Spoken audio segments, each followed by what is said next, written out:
6.3 में हम लोग पढ़ रहे थे क्वेश्चन नंबर 13 तक आपका समाप्त हो गया है। कितना नंबर तक? 13 तक आपको समाप्त हो गया है। तो हम लोग आज पढ़ेंगे कौन सा? 14 नंबर। देखिएगा 14 नंबर और आपका 12 नंबर क्वेश्चन आपका सेम से मिलेगा, है ना? सेम है आपका।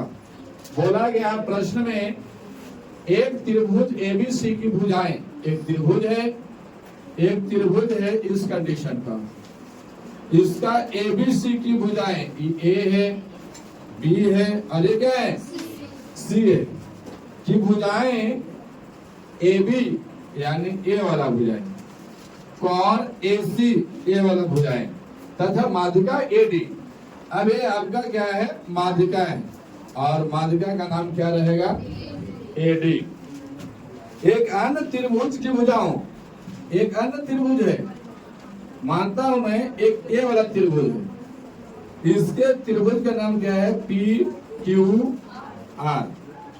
अन्य त्रिभुज की भुजाओं पी क्यू और पी आर तथा माध्यिका पीएम के क्रमशः क्या है? समानुपाती। इसका माध्यिका का नाम है पीएम। क्या नाम है? ये दोनों समानुपाती है। तो हम लिखेंगे दिया है क्या? एबी बता का क्या हो जाएगा? पी क्यू बराबर एसी बटा का पी आर और माध्यिका है एडी बटा का पीएम। इन तीनों आपस में क्या है? समानुपाती। क्या है? समानुपाती है। आपको दर्शाना है या सिद्ध करना है? लिखेंगे सिद्ध करना है। सिद्ध करना है। क्या सिद्ध करना है? कि त्रिभुज एबीसी और आपका समरूप होगा कौन सा? त्रिभुज पी क्यू आर। ये आपको सिद्ध करना है। आप बात को समझिएगा। प्रश्न में दिया हुआ था कि एक त्रिभुज एबीसी के एबी भुजा, एसी भुजा और इसका माध्यिका एडी एक अन्य त्रिभुज के पीक्यू भुजा और पीआर भुजा और माध्यिका पीएम के समानुपाती है। तो आपको सिद्ध करना है कि त्रिभुज एबीसी समरूप क्या है? PQ are. 12 नंबर क्वेश्चन में क्या दिया हुआ था? देखिए 12 नंबर में देखिए वाला क्या है कि इसका रेशियो इसके साथ, इसका रेशियो इसके साथ और इसका रेशियो इसके साथ समानुपाती है। 13 नंबर में, 14 नंबर में और 12 नंबर में क्या था? 12 नंबर में भी दो त्रिभुज था A B C P Q R. इसका समान आपको डी था और इसका माध्यिका एम। उसमें इसका रेशियो इसके साथ, इसका रेशियो इसके साथ और इसका रेशियो जो बीसी है ना वो क्यूएम के साथ में आपको समानुपाती दिया हुआ है। तब हम लोग कैसे कैसे करके और ये वाला कोण को इसके समरूप दर्शा दिए थे और बोले थे कि साइड एंगल साइड से दोनों त्रिभुज क्या रहेगा? समरूप। यानी दो भुजाओं के बीच वाला एंगल को हम बराबर करने का कोशिश किए। सेम प्रोसेस यहाँ भी करेंगे कि कैसे करके। अब देखिएगा ये वाला भुजा इसके साथ, ये वाला भुजा इसके साथ, ये दोनों आपका समरूप है। तो हम ना कहेंगे कि यदि ये वाला एंगल बराबर हो जाए पी एंगल के तो हम क्या देंगे? साइड एंगल हो जाएगा कि नहीं हो जाएगा? लेकिन इसको बराबर करने के लिए करना क्या है? तो ये कैसे हो सकता है? तो इसमें तो हम क्या किए थे कि एक त्रिभुज ए वाला ले लिए थे और एक त्रिभुज ए वाला ले लिए थे। दोनों को समरूप दर्शा दिए थे, इसीलिए ये वाला एंगल इसके बराबर हो गया। अब यहाँ पे क्या करेंगे कि हम रचना करेंगे। क्लास 9th में पढ़ना है मध्य बिंदु प्रमेय। क्या पढ़ना है? मध्य बिंदु प्रमेय। और आप लोग पढ़े हो तो ठीक है, ना पढ़े हो तो थोड़ा ध्यान दे देना। यहाँ पे हम क्या करेंगे कि पहले केवल आपका यहां से क्या करेंगे कि ए बी पर कोई मध्य बिंदु लेंगे, उसी टाइप से पी क्यू पर भी कोई मध्य बिंदु लेंगे हम। मैं माना हूं कि जितना आपको यहाँ पे मध्य बिंदु लिया मैं ई और यहाँ पे मध्य बिंदु लिया मैं एफ। इसका मध्य बिंदु का मतलब क्या है कि अगर कोई रेखा है, यहाँ नाम है ए, यहाँ बी और यहाँ नाम है सी, और मैं मानता हूँ कि ए बी का मध्य बिंदु कौन है, सी है, और मध्य बिंदु है तो हम कहेंगे कि जितना लंबाई ए सी का होगा उतना ही लंबाई सी बी का होगा, कह सकते हैं। तब यहाँ से क्या है, ए ई और ई बी दोनों क्या है, बराबर। और यहाँ से क्या करेंगे कि मध्य बिंदु को हम यहाँ से जोड़ देंगे, मध्य बिंदु को माध्यिका से जोड़ देंगे तो एक त्रिभुज बनेगा ए ई डी, ए ई डी बनेगा ये वाला, और ये बनेगा तो हम इसको और पी एम एफ ये त्रिभुज को हम क्या करेंगे, समरूप दर्शा लेंगे। समरूप दर्शाएंगे तो केवल इतना सा एंगल, केवल इतना सा एंगल ये बराबर हो जाएगा, इतना का हो जाएगा। और सेम क्रियाक्रम यदि हम जिस टाइप से इधर किए हैं उसी टाइप से इधर करेंगे तो फिर ये वाला एंगल इसके बराबर हो जाएगा कि नहीं हो जाएगा, हो जाएगा। तो आइए मैं करके देखता हूँ। मैं ये रचना किया, यहाँ पे लिख दूंगा सिद्ध कि मैं यहाँ से सिद्ध कर रहा हूँ। यहाँ पे लिखेंगे रचना। रचना में क्या किया कि त्रिभुज ए बी सी एवं या और लिखिए, और त्रिभुज पी क्यू आर में क्रमशः बिंदु में क्रमशः ए बी और किस पर लिया हूं मैं, पी क्यू पर मध्य बिंदु ए बी पर कौन लिया हूं, ई और एफ लिया और उसे माध्यिका से मिलाया। किससे मिलाया, माध्यिका से मिलाया। कंप्लीट है, इतना बात को मैं लिख दिया। अब क्या होगा, मिलाने पर आपको जब ये बात यहाँ पे दिया है, क्या दिया है कि ए बी बटा पी क्यू बराबर ए सी को छोड़ दीजिए, इधर से भी ताल्लुकात आप करेंगे, ये वाला छोड़ दीजिए। क्या है यहाँ पे ए डी और बटा, क्या छोड़ लिखिए ना भाई, ए सी और बटा का पी आर बराबर ए डी बटा का पी।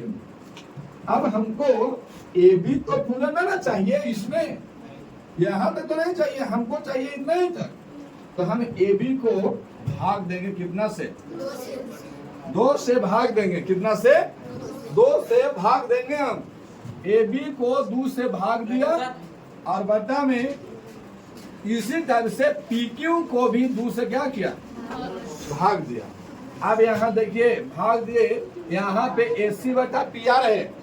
अब यहाँ ए सी बटा पी आर उसको छोड़ देते हैं, और ये मध्य बिंदु प्रमेय कहता है कि जो आपका मध्य बिंदु प्रमेय है वो आपका मध्य बिंदु प्रमेय में, सुनिएगा इस बात को ध्यान से, जो आपका लंब से या फिर माध्यिका से खींची गई रेखा वो भुजा का आधा होता है। माध्यिका से खींची हुई भुजा वो आपका त्रिभुज के भुजा से क्या होता है, आधा। तो हम ये ना कहेंगे कि आपका ये जो एसी है ना, ये एसी के ई डी आधा होगा, या फिर हम ऐसे भी कह सकते हैं कि जो ईसी है ना, सॉरी डीई जो है, डीई है, ये दुगुना होगा, डीई के दुगुना कौन है, एसी। मध्य बिंदु प्रमेय में यही है।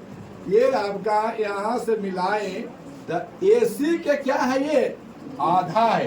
क्या है, एसी के आधा डीई है।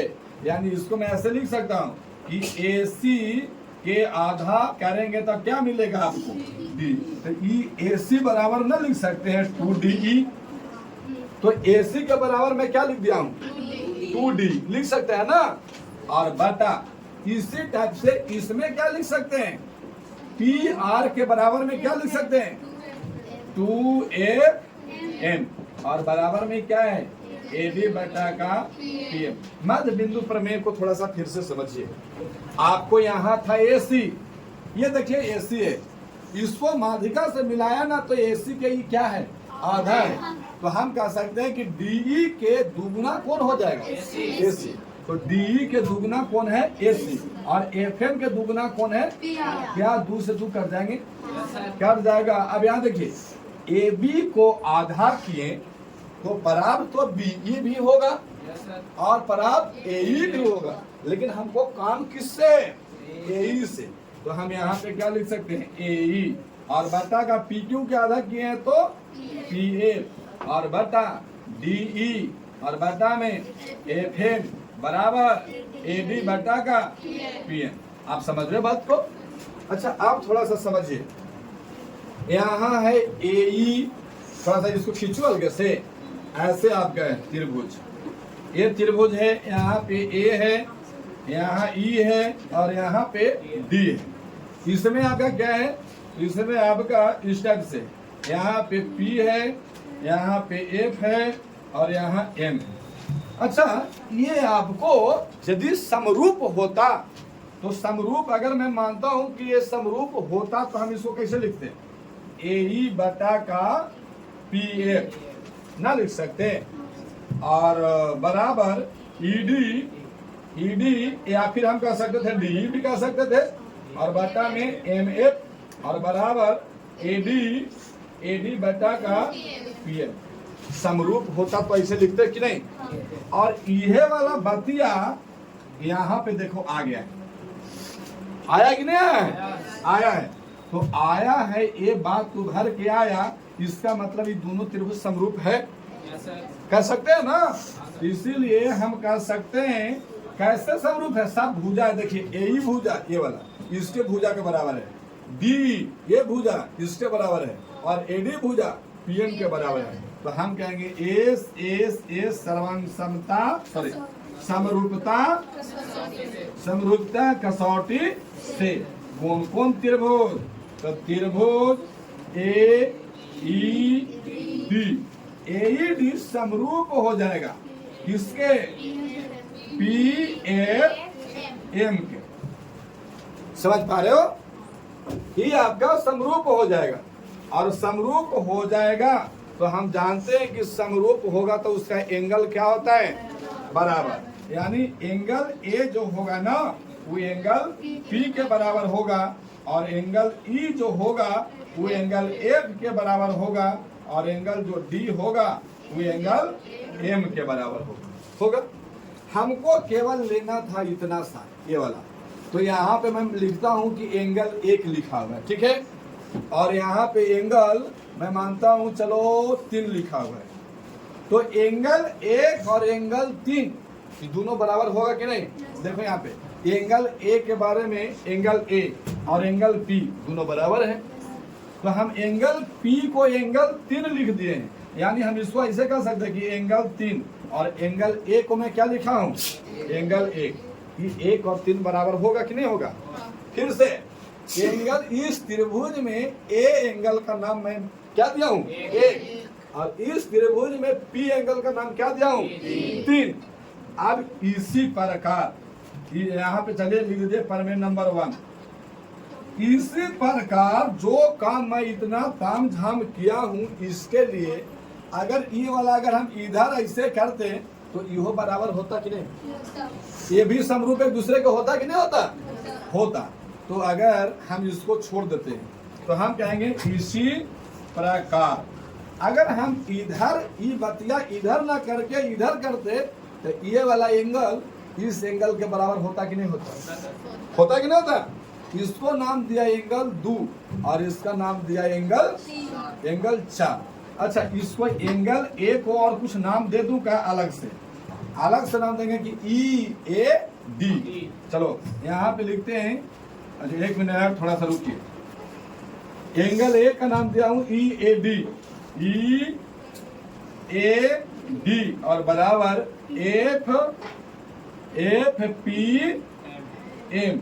आप यहाँ दे दिए कि EAD का नाम मेरा क्या है, एंगल 1, और इसका नाम क्या है, एंगल 3। हो गया। आप लिखते हैं ये आपका 1 है। इसी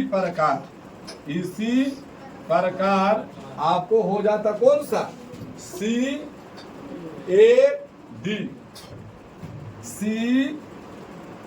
CAD ये वाला हो गया। और बराबर किसका होता है, RPM ये बराबर होता। CAD का नाम क्या दिया हूं, CAD का क्या दिया हूं, 2, एंगल 2, और इसका नाम क्या दिया हूं, एंगल 4। एंगल कितना, और ये आपका हो गया प्रमेय 2। अब फिर से यहाँ लिखूंगा प्रमेय 1 और 2 से 2 को जोड़ने पर लिख दीजिए, को जोड़ने पर। अच्छा, एक क्या है, तो यहाँ एंगल 1 बराबर एंगल 3, यहाँ क्या है, एंगल 2 बराबर एंगल, ये दोनों के जोड़ दीजिए। तो एंगल 1 और एंगल 2, एंगल 1 एंगल 2 दोनों जुटेगा, देखना, हेतना बराबर हेतना, होगा कि नहीं होगा। तो ये पूरा एंगल ये आ गया ना। अब इसके एंगल 1 और एंगल 2 देखेगा, एंगल 1 कितना सा है, एंगल 2 इतना सा है। अगर ये दोनों को 1 और 2 जोड़ दिए तो पूरा, अरे बोका, ये 50 रहेगा और ये आपको 40 रहेगा। दोनों के जोड़ेंगे तो 90 ना होगा। ये दोनों के जोड़ेंगे तो संपूर्ण एंगल कितना हो जाएगा, A। 1 और 2 को जोड़ेंगे तो एंगल क्या मिल जाएगा, A। होगा कि नहीं। 1 और 2 के जोड़े तो संपूर्ण एंगल का नाम क्या हो जाएगा, A। उसी टाइप से 3 और 4 को जोड़ेंगे तो क्या होगा, B। इसका मतलब है कि एंगल A और एंगल P दोनों क्या है, बराबर। अब यहां से मैं लूंगा त्रिभुज ABC और त्रिभुज PQR से कंप्लीट है। यहाँ पे देखिए, यहाँ पे दिया हुआ है ABCPQR। इसमें दिया हुआ था कि AB/PQ दिया था कि नहीं, AB/PQ, ऐसा AB/PQ। और क्या दिया हुआ था, AC/PR। और माध्यिका क्या दिया हुआ था, माध्यिका AD/PM। ये तीनों ये आपको दिया हुआ है। थोड़ा सा और इंक्रीज करके लिखूं, AB/PQ, AC/PR और बराबर में AD/PM, और ये आपको दिया है, ये प्रश्न में दिया हुआ है। अच्छा, थोड़ा सा देखेंगे, AB/PQ बराबर AC/PR। क्या इस त्रिभुज को ABC और PQR को सिद्ध करने के लिए समरूप क्या हमको AD और PM की जरूरत है, नहीं है, इसको मैं छोड़ दिया। अब यहाँ पे क्या है कि जो A वाला भुजा है AB, ये भुजा, इसके रेशियो बराबर हो गए, AB और PQ का रेशियो बराबर, फिर AC और PR का रेशियो बराबर, और ई वाला एंगल भी बराबर आ गया। यानी कह सकते हैं कि ये तो बराबर है ये, और यहाँ एंगल A बराबर एंगल P, ये जो मैं अभी सिद्ध किया हूँ, अभी क्या किया, सिद्ध किया। तो हम कहेंगे, देखिए AB और बटा PQ का रेशियो और AC/PR का रेशियो और एंगल A, ये तीनों क्या हो गए, बराबर। तो हम कहेंगे ये वाला साइड, ये एंगल और ये साइड, यानी साइड एंगल साइड समरूपता। कौन कौन त्रिभुज, त्रिभुज ABC, और ये आपको समरूप हो जाएगा जिसका त्रिभुज PQR। और यही आपको क्या करना था, बनाइए।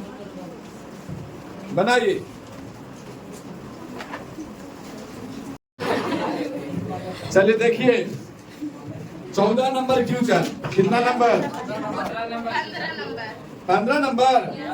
चलिए देखिए, तो फिर 15 नंबर रियल लाइफ में समझने वाला क्वेश्चन है। समझिएगा बात को।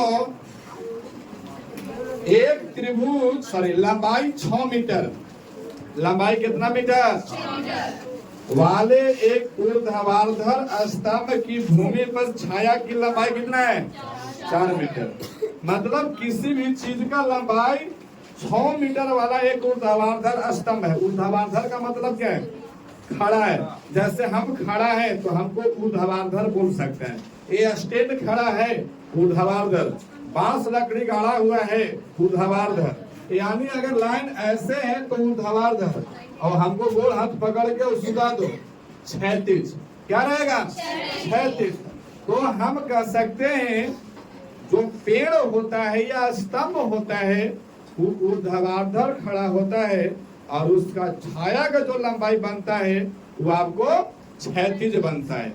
तो एक खंभा है, एक स्तंभ है, एक स्तंभ इस टाइप का है, स्तंभ है ये, और इस स्तंभ का ऊंचाई कितना या लंबाई कितना मीटर है? 6 मीटर। अब इसका बोला गया स्तंभ की भूमि पर छाया की लंबाई कितना मीटर है? 4 मीटर। अच्छा, छाया ऊपरे बनेगा कि नीचे बनेगा? जमीन पर बनता है। तो ये जो छाया है ना, ये छाया के लंबाई कितना मीटर बन रहा है? फिर से समझिएगा प्रश्न को। लंबाई 6 मीटर वाले एक ऊर्ध्वाधर स्तंभ, ये आपका स्तंभ है, स्तंभ, और इसका छाया कितना है? छाया है 4 मीटर। तो हम ये कह सकते हैं ना कि स्तंभ और उसके छाया के बीच कितना डिग्री का एंगल बनेगा? 90 डिग्री का एंगल बनेगा। अब यहाँ पे जबकि उसी समय, मतलब कौन समय? जब ये 6 मीटर के स्तंभ का छाया 4 मीटर बन रहा था, उसी समय एक और आपका क्या है? उसी समय एक मीनार, क्या है ये? मीनार। एक मीनार है, एक मीनार, इसकी छाया की लंबाई कितना है? 28 मीटर है छाया की लंबाई। छाया की लंबाई कितना मीटर? 28 मीटर है। तो बोला कि मीनार की ऊंचाई कितना है? मीनार की ऊंचाई क्या है, ऐसा प्रश्न में बोला है। आप देखिएगा, ये आपको इसको इससे मिला दीजिए और इसको इससे मिला दीजिए। अब ये कौन सा त्रिभुज बना है? समकोण त्रिभुज। कौन सा त्रिभुज? समकोण त्रिभुज। आप ऐसे बता सकते हो ना कि 6 पेन का मूल्य, अगर आपका 6 पेन का मूल्य मान लिया जाए 126 रुपया रहे, तो बोलेगा कि आपका बताइए 11 पेन का मूल्य क्या होगा? तो एक पेन का निकालना पड़ेगा, उसे छोड़ दीजिए, घुमा दीजिए ऐसे इसको। 6 पेन का मूल्य कितना रुपया है? 126। आपको 6 दूनी का 12, 6 एकम 6, 1, या फिर और डाटा लीजिए ना, चलो 42 रुपया है। तो 6 सत्ते 42, यानी 6 को 7 बार गुणज बढ़ा है तो क्या आ गया? 42। 11 को 7 बार गुणज बढ़ा दीजिए तो क्या रुपया हो जाएगा? 77 रुपया हो जाएगा। अगर मान लिया जाए तो घूम गया तब ना, अगर मान लिया जाए कि यहाँ दे दे रहता कि भैया चलो 43, तब तो घूमेगा नहीं। अब ना घूमेगा तो छोड़ दीजिए, ना घुमावे वाला डेटा रहेगा आपका। 6 पेन का मूल्य आपका 43 रुपया है, तो पूछ देगा 18 को कितना होगा? तो ये ना घुमा दीजिए 3, तो ये भी घुमा दीजिए 3 से, तो 9, और यहाँ पे 12, 129 रुपया होगा। ऐसे समझ पा रहे बात को? होगा ना? आपका 6 पेन का मूल्य 18 रुपया, सॉरी 6 पेन का मूल्य 43 रुपया है, तो 18 पेन का मूल्य कितना हो जाएगा? 129 रुपया। अगर इतनों से ना है तो आप सीधा कीजिए कि इसको गुना कर दीजिए यहाँ और इसको नीचे ले आइए, इसको कैलकुलेशन कर दीजिए, जो प्राप्त होगा वो आपका परिणाम है। इसी टाइप से यहाँ पे बोला गया है कि ये स्तंभ 6 मीटर है और एक छाया की लंबाई कितना मीटर है? 4 मीटर। तो पूछ रहा है कि ये मीनार की ऊंचाई कितना होगा, जबकि छाया की ऊंचाई 28 मीटर दिया हुआ है। तो हम कहेंगे कि सर घुमाइए तो कहीं, तो 4 सत्ते 28, 7 बार में, तो 6 सत्ते 42 मीटर आंसर है। 42 मीटर आपका आंसर है। आप देख करके चेक करो कि आपका 42 मीटर आंसर होगा। लेकिन भैया तो ऐसे बना दोगे ना तो एग्जामिनर कोमा में चल जाएगा, बोलेगा कि ऐसे स्वीकार नहीं है। अब आइए इसको हम समरूप करके, और समरूप करके हम इसको बताएंगे कि कितना मीटर होगा। तो नाम दे दीजिए यहाँ पे A B C P Q R, complete है P Q are.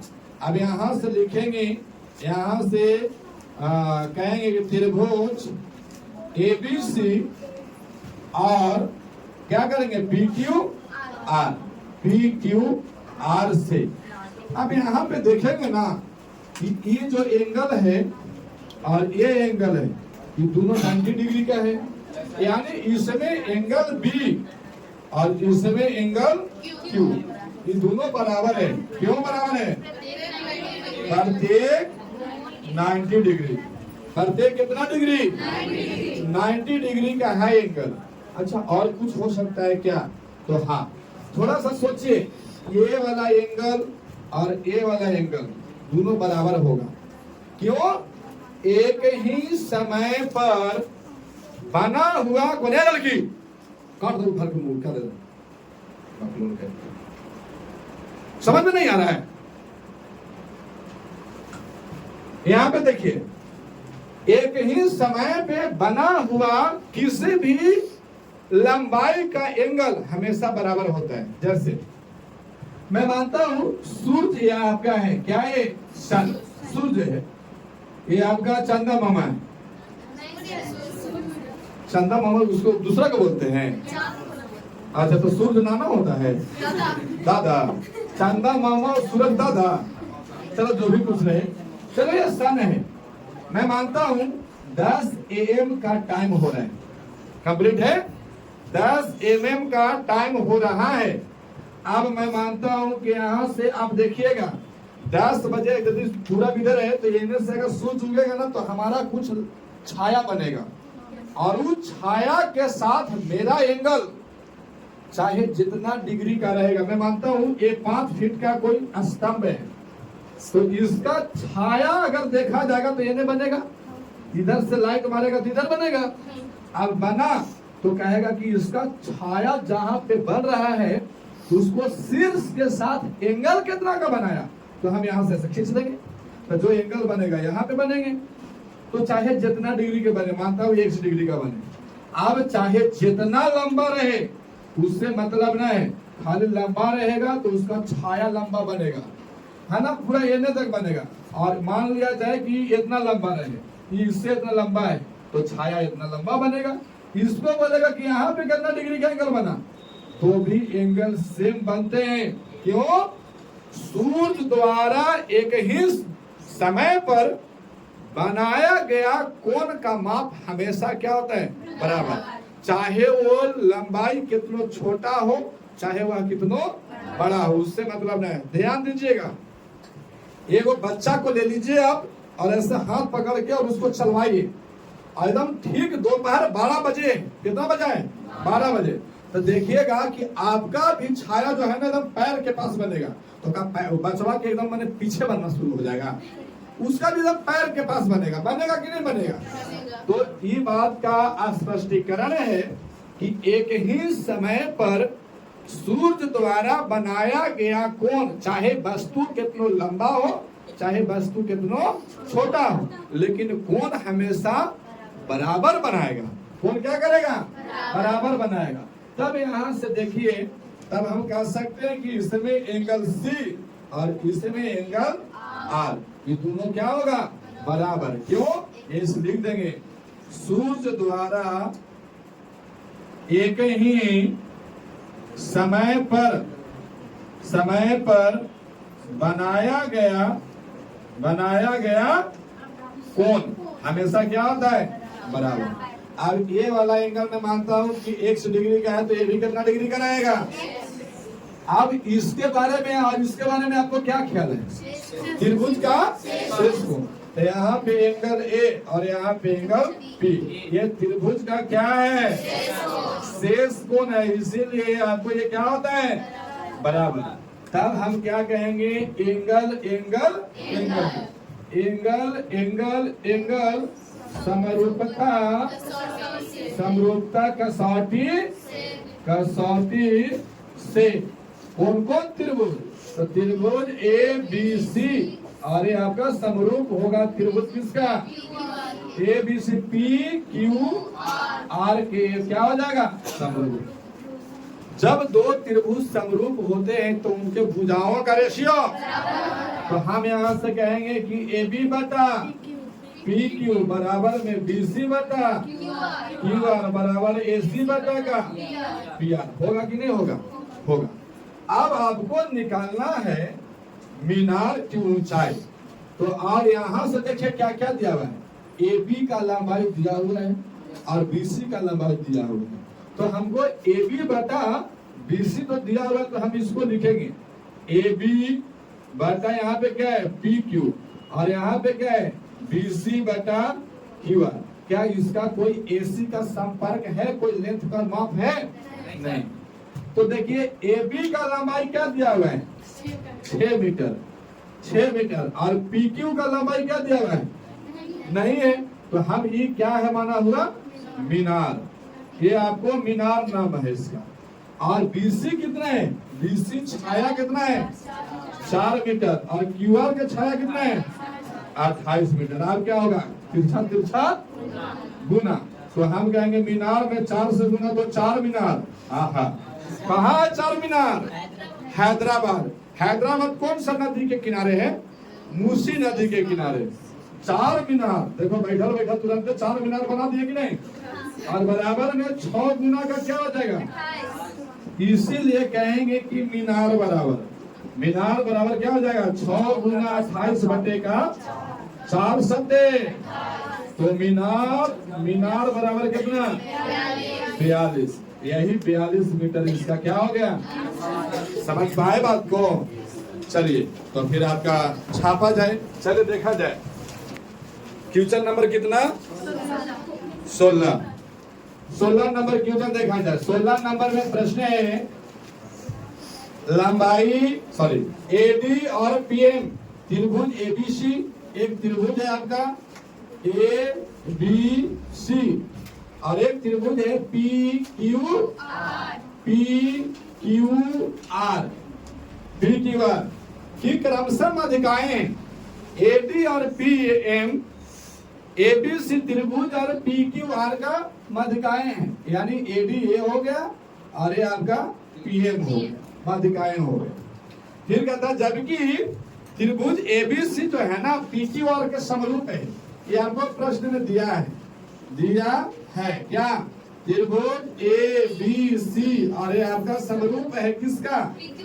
P Q R के क्या है? समरूप है। तो कह रहा है कि सिद्ध कीजिए। सिद्ध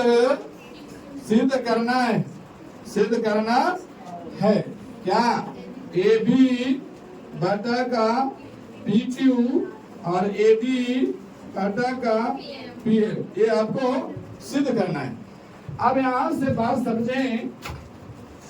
ए बी बटा पी क्यू मतलब ए वाला ए डी ए बी और ए पी क्यू का रेशियो,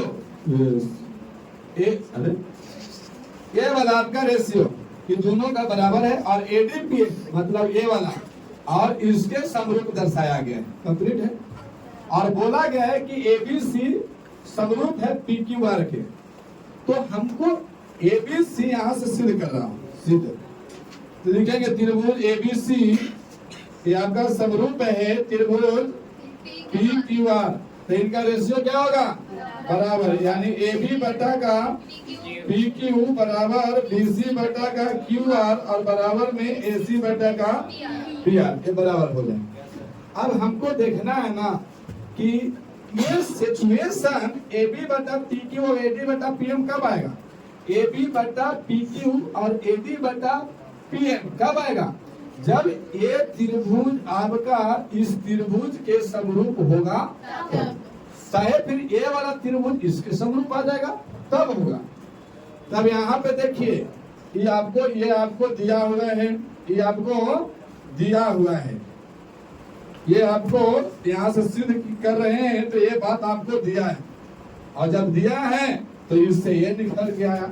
तो हम देखिए लेंगे त्रिभुज, यहाँ लेंगे त्रिभुज ए डी बी।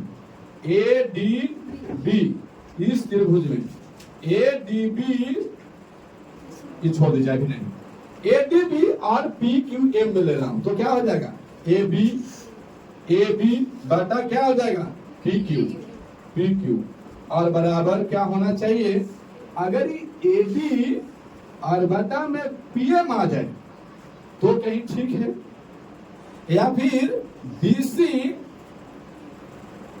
एक मिनट थोड़ा सा रुकेंगे, AB बटा का PQ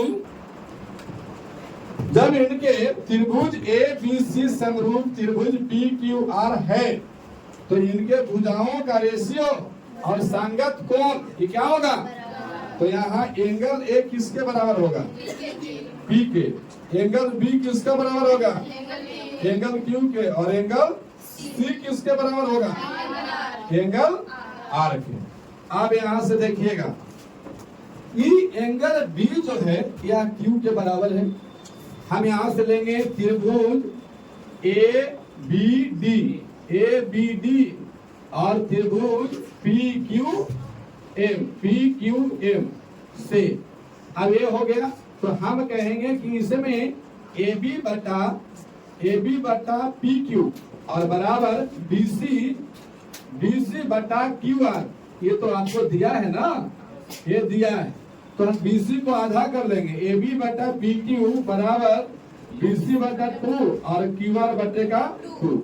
अब यहाँ से AB बटा PQ बराबर BC को आधा करेंगे तो क्या आ जाएगा BD और बटा का यहाँ क्या आ जाएगा QM, तो ये आपका AB बटा का PQ और BC बटा का QM और E वाला एंगल B और बराबर एंगल क्या है Q, ये तो दिया हुआ है तो हम क्या करेंगे साइड एंगल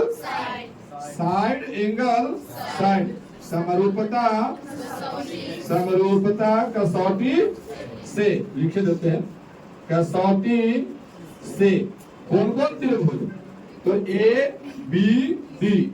ABD और ये आपका समरूप हो गया कौन सा त्रिभुज के PQM। जब समरूप हुआ तो इनका भुजा बराबर आएगा तो यहाँ पे हो जाएगा AB बटा का PQ BD बटा का QM और बराबर AD बटा PM। लेकिन आपको सिद्ध क्या करना था, केवल सिद्ध करना है AB बटा PQ, तो यहाँ से लिख लीजिए AB बटा PQ बराबर AD बटा PM है ना, AD बटा PM, और यही आपको क्या करना था प्रूफ। कहाँ होगा प्रूफ, चाणक्य बनाइए। अच्छा आज का क्लास यहीं पे क्या हो गया समाप्त, 6.3 समाप्त हो गया।